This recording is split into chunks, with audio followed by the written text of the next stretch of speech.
নমস্কার বন্ধুরা, তোমরা সবাই কেমন আছো? আশা করি তোমরা সবাই ভালো আছো। তো গীতাজ ব্লগে তোমাদের সবাইকে স্বাগত জানাই। আর জানো তো, আমি এখন মেজদির বাড়িতে এসেছি। আমার মেজদির বাড়ি থেকে আমি আমার বোনঝির বাড়ি যাব, মানে মেজদির মেয়ের বাড়ি যাব, সেই জন্যই মেজদির বাড়িতে আসা। আর এখন মানে দিদির সঙ্গে আমি বিড়ি বাঁধছি। জানো তো, আমার দিদি বিড়ি বাঁধতে পারে। আমার দিদির হচ্ছে বিড়ির বিজনেস আছে, তো দিদি মানে বিড়ি বাঁধে আর কি। আর তার সঙ্গে থেকে আমি একটু করে বলে দেখি একটু আমি বিড়ি বাঁধতে পারি কি, তো আমি মুখটা আর পেছনটা আর কি মুড়ছি। আর এটা হচ্ছে সকাল থেকেই আমি ব্লগটা চালু করেছি, জানো তো বন্ধুরা।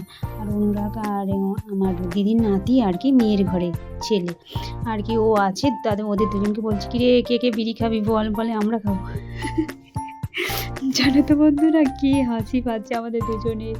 আর তারপর ওরা খেলতে গিয়েছিল, দু মামা ভাঙনা খেলতে গিয়েছিল, দেখো। তো এই বাড়িটার সামনে খেলছে, দিদিদের পাশে বাড়ি।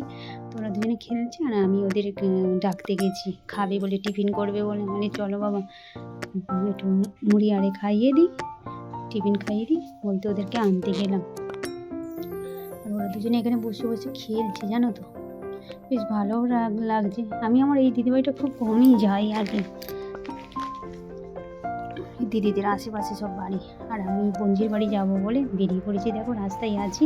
আর এই টোটোটাকে আমরা রিজার্ভ করছি, একদম পুরো বোনঝির বাড়িতে টানা যাবো বলে, জানো তো। তো প্যাসেঞ্জার আছে, এই তো দুটো প্যাসেঞ্জার আছে, ওদেরকে বললাম আর কি, দিদিভাই আপনারা কোথায় যাবে? তো ওরা সামনেই বললো নেমে যাবে, সেই জন্য ওদেরকে বললো ঠিক আছে, তো আমরা এই গাড়িটাকে আমরা রিজার্ভ করে নিই, একদম বাড়ির সামনে গিয়ে নামবো। কারণ এই দুটো বাচ্চা ছেলে আছে, আমার দিদি আছে, জামাইবাবু আছে, আর অনেক ব্যাগপত্র হয়েছে, দুদিন থাকবো বলে। আর গাড়ি রিজার্ভ হয়ে গেছে যেহেতু, সেই জন্য আমি ওনারাকে নিয়ে সামনে বসিয়েছি, দেখো বেশ ভালোই লাগছে। আর টোটোটা মানে যে চালাচ্ছে আর কি, সেই ছেলেটা খুবই ছোট, ক্লাস 8-এ পড়ে। তার সঙ্গে গল্প করতে করতে গেলাম, জানো, টোটোওয়ালাটার সঙ্গে। আর আমি আমার বোনঝির বাড়ি পৌঁছে গেলাম, সন্ধ্যের মুখোমুখি হবে, দেখো অন্ধকার নেমে এসেছে। বোনঝির বাড়ি পৌঁছালাম, আর এই ঢুকছি। আর তারপরে যেহেতু ঘরে মানে বোনঝির বাড়ি এই কারণেই এসেছি, বোনঝিদের গৃহপ্রবেশ, কালকে গৃহপ্রবেশ, সেই জন্য আর কি এসেছি আগের দিনে। আর নাড়ু করতে হবে ঠাকুরের, সেই জন্য সবাই মিলে নাড়ু করতে বসে পড়েছি। দিদি আসলে মানে এই নাড়ুর পাকটা দিদিই করেছে। আর তার সঙ্গে আমরা তিনজনে মিলে আর কি ওই নাড়ুর গোলটা করতে হয় না, গরম গরম তো খুব হাত, মানে হাতে খুব তাপ লাগে, কি বলবো, হাত খুব গরম হয়ে যায়। আর দেখো এই দেখো আমি নাড়ু করেছি, মানে আমরা করেছি আর কি, বেশ ভালোই লাগছে। আর তারপরে গ্যাসে রুটি তরকারিও করেছিলাম, করে আর নাড়ু করতে বসেছি।